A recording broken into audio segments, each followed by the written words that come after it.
Hi guys, Cassie here, and today we are going to be boosting the signal of the 8 things that the CDC wants you to know about the upcoming COVID-19 vaccinations. If you're interested in learning more about our immunity in general and how our immune system works, or about the messenger RNA vaccines and how they work, you can check out my other videos and I will link them in the description. So, I have my other screen open here, so I'm going to be looking over at that as I go along because I want to make sure I stay on point. And we are going to start out by talking about number one thing that the CDC wants you to know, and that is that the safety of these vaccines is a top priority. And that is absolutely the number one fear that I have seen on my social media circles, is people just a little concerned that because it came out so quickly, that there's no way to know if it's safe. And so the important point about the safety being a top priority and how we can take a look at that is by taking a look at the fact that steps were not skipped in order to speed up this vaccine. It's more like they were able, normally when they're going to approve a vaccine, they do a trial and it ends, and they do another trial and it ends, and maybe they do a different type of trial and that ends. And once the whole thing is done, they take all of that information and it gets in line to wait its turn at the FDA to be reviewed for safety, and then finally it is reviewed and approved, and there we go. In the case of this one, all of those steps were still done. It's just that they got the green light to do them kind of multiple steps at the same time, and then the information was made available to be reviewed as it came out instead of waiting until the end, and all of that information was reviewed right away instead of having to wait its turn in a big long line of other things waiting to be reviewed. So the speed is a measurement of the importance that they gave this, not a measurement of things they brushed aside or steps that were not taken. Also, a big fear that I have seen is that it's going to interact with your DNA, and that is not the case. If you check out my previous video, the mechanics of the mRNA vaccines, you will learn that the messenger RNA comes into our system and it is absorbed by our cells and interacts with Rosie the ribosome. And Rosie the ribosome is the one who reads that messenger RNA and builds the stuff to help our immune system learn about COVID-19 or about, whatever illness they're doing, in this case, COVID-19. And your actual DNA is inside the nucleus of your cells. So you have your cells, and then inside your cell is the nucleus. And the messenger RNA does not go into the nucleus of your cell ever. It stays out in the main part of your cell where it interacts with Rosie the ribosome. So it does not affect your DNA at all. It also cannot give you the disease because this particular vaccine does not contain the disease at all. That's also another way of how the vaccine was sped up. Normally, for conventional vaccines, you have to have a sample of the virus. That sample must then be cultured and then weakened or killed off, and you use the dead or weakened virus to produce the vaccine.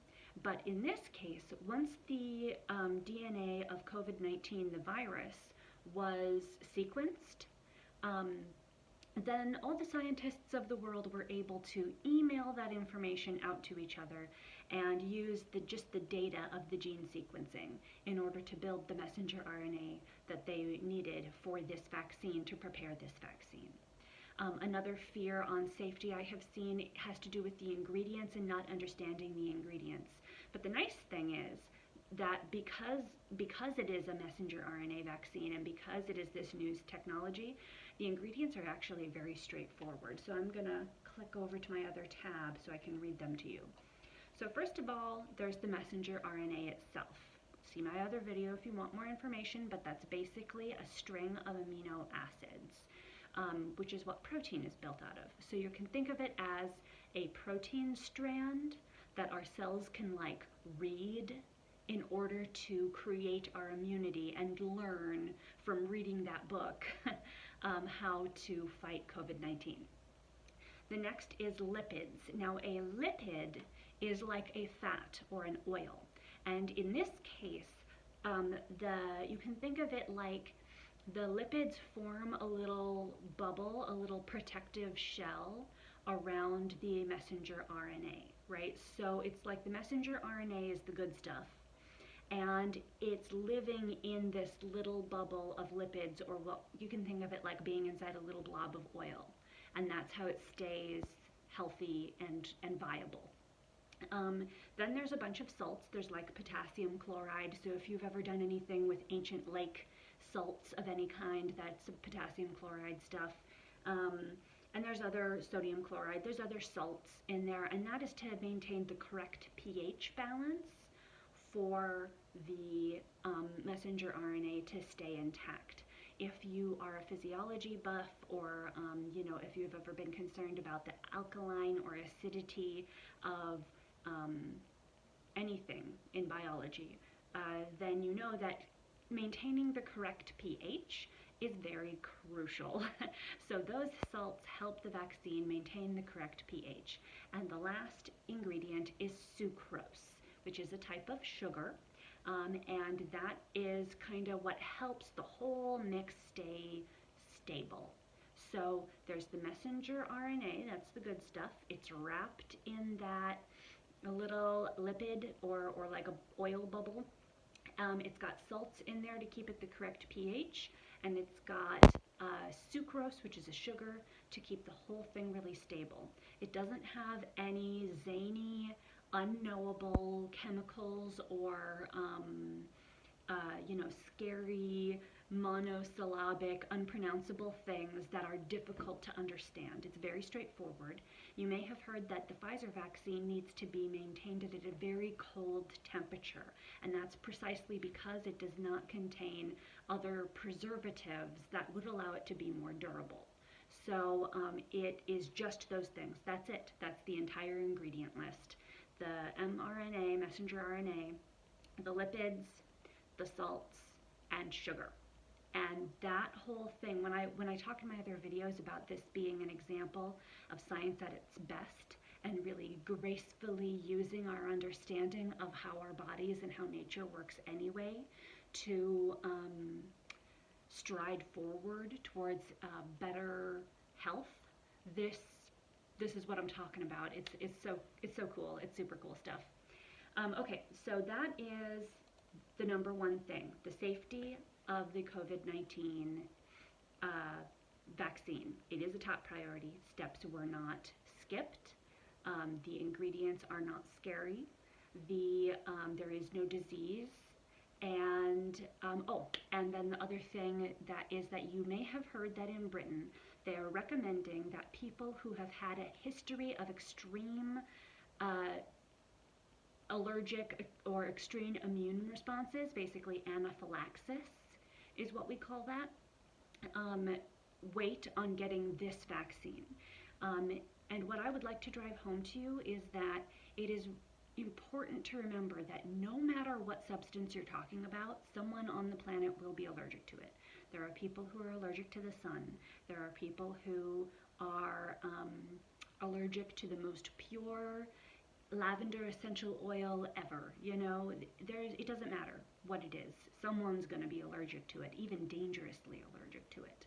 And so there's this, I think, this sort of a false idea that, there's people saying you have to guarantee it's 100% safe and there are zero risks, but that's not realistic. And the truth is that the risks are very low. It's not like everyone who's ever gone into anaphylaxis and then had that vaccine had an extreme allergic reaction. That did not happen. It was a very small handful of people that had an adverse reaction. And it's important to remember that there was never any getting around that. It doesn't matter if you're talking about an apple or an egg or a vaccine. Some people are going to be allergic to anything, and that doesn't mean that everyone needs to be terrified. I want to really stress that in terms of safety, this vaccine is proving really safe.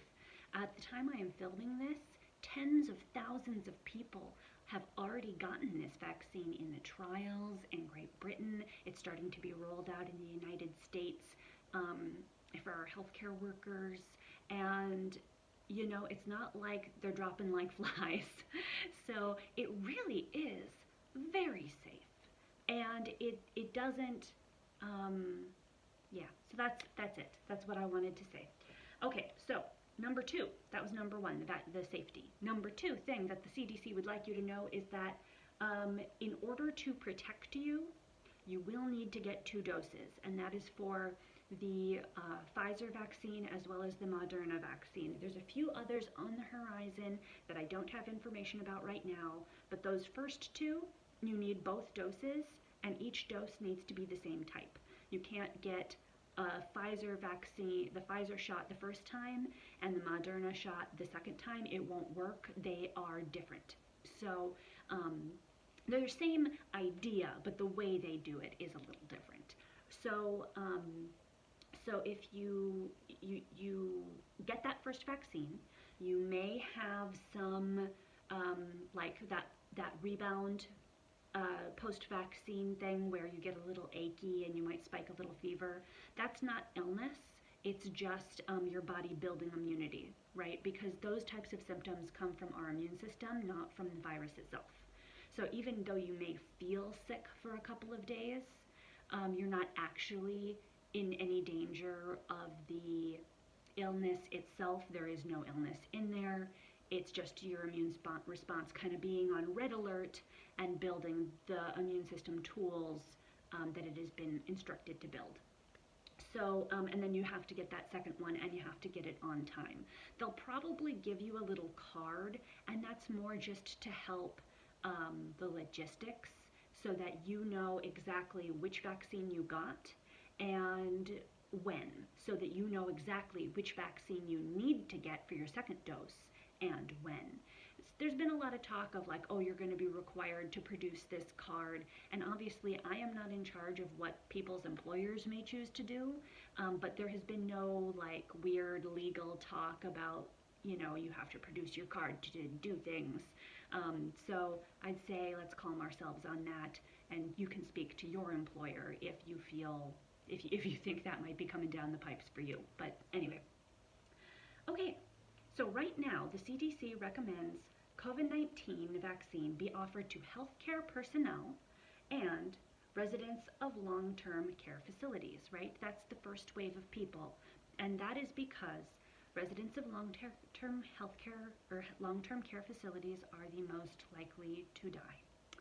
And also because healthcare workers are the most likely to be exposed. And so those are our 2 most vulnerable populations to the disease in different ways. And so those are the people who are going to be getting the vaccine first, which leads us to our next point. There is currently a limited supply of the vaccine available in the United States, but the supply will increase in the weeks and months to come. So I think it's more accurate to say it's not exactly a shortage as it is like an entrance ramp. When you first get onto an entrance ramp, you're moving slowly, but the further along you go, the faster you go. And as we continue forward, not only is there going to be more of this first vaccine, the Pfizer vaccine, available to us, but other vaccines will also come along and join the team as we go along, whether it's Moderna or some of the other ones that are going to be coming out. And so, you know, there's been a lot of people who I think have had a bit of a fear response and saying like, oh, I don't know if I'm going to get the vaccine. I don't understand what's in there, and I I don't trust the safety, or I'm not really sure, I want to see what happens. And the truth of the matter is that there's going to be tiers of people in terms of being able to actually access the vaccine. And the first wave is, of course, people of the long-term residence facilities, and then healthcare workers. And by the time it makes its way through all the rest of the people who are deemed to be like the most crucial next step to get this vaccine, by the time it makes it around to low risk members of the general population, we're going to have so much more information. We're going to have so like you may even be able to choose which one you get. Who knows? Right now it's just Pfizer. That's the first one out of the gate. But in the future, who knows? There may be other types of things that suit your fancy better. So I would say, for now, just take a step back. If you are not a member of those groups receiving the vaccine, then you don't need to worry about making a decision right now if you're going to get the vaccine. So I would say just sit back and watch, and remember, by the time it's available to the rest of us, there's going to be more information, not only from the people who have gotten the vaccine and are getting the vaccine right now in the general population, but also all the people who participated in the first trials. They are going to continue to be watched for the next 2 years. So it's probably going to take all of 2021 to make it up to our herd immunity number due to the infectiousness of this particular disease. I've seen people say that like right around 80%. Depending on the disease, herd immunity will kick in between 40% and 90%, and this one's more like 80 is what I have seen. So it's going to take a while to get there. Okay, next thing. After the COVID-19, I already talked about this accidentally, did it out of order. After the COVID-19 vaccination, you may have some side effects. This is a normal sign that your body is building protection. I already talked about that. 6, cost is not an obstacle. I have also seen people say like, well, they would get the vaccine, but there's no way they're going to be able to afford it because health insurance. And that's luckily not an issue for this one because the government is actually the one purchasing these doses, and so it will be available whatever block of people you're in, once we make it to you, it will be available to you because it's not you or your insurance company purchasing that vaccination, it is the government. So there you go. 7, the first COVID-19 vaccination is being used under the emergency use authorization of the FDA. There are many other vaccines still being developed and tested. So what that emergency use thing means is that they're keeping an eye on it. They are watching it like a hawk. And it is not like it's just riding out with no oversight. They have created a whole special new tool called vSafe that to help them track and monitor what is up with just this particular brand new vaccination. So there you go. And then the last thing, the 8th thing, is that COVID-19 vaccines are one of many important tools to help us stop this pandemic. So yes, we will need to continue staying physically distanced from another, wearing masks, and washing our hands frequently, probably for about another year would be my personal guess, or so. And that is because it takes, like I said before, it's going to take a while for us to get to that 80%. And until we're there, we can still have massive outbreaks and massive death tolls because of that. So, while we're going through the paces, just because the vaccine is in existence does not give us all a magical aura of repelling disease. We will still need to wear masks. Even once you get the vaccine, it'll take a few weeks for that to kick in. You'll get the first dose, At about 3 or 4 weeks, you'll get your second dose, and then 2 weeks after that is when they saw the split between the placebo group and the vaccinated group. So all told, there's still going to have to be a lot of mask wearing, a lot of physical distancing, and a lot of hand washing to get us through with as little death as possible. And also, but the vaccine is definitely the way out. So I've seen both sides. I've seen some people say, well, why do we have to get the vaccine if we're just going to have to wash our hands and wear a mask anyway? First of all, you should wash your hands regardless. But second of all, and then also, why should we have to wear a mask if we're going to get the vaccine? And again, it's just because of that entrance ramp phenomenon. We're at the beginning and we're moving slowly, and it'll get faster as we go. But until we merge onto the freeway of herd immunity for this one, we will need to continue slowing the spread to prevent as much death as possible. Until we can reach that 80%. So I hope that this video, that's it. I hope this video has been helpful to you and that it answered some questions. I hope that if you are someone who is a little bit nervous, that this maybe helped you feel a little bit better. And like I said, you don't need to commit to not having the vaccine or having the vaccine right now, but definitely feel free to keep watch out on those numbers and the people who have participated in those trials so that you can continue to see the good, happy safety of what's going on. So there you go, and I will see you next time. Bye, guys.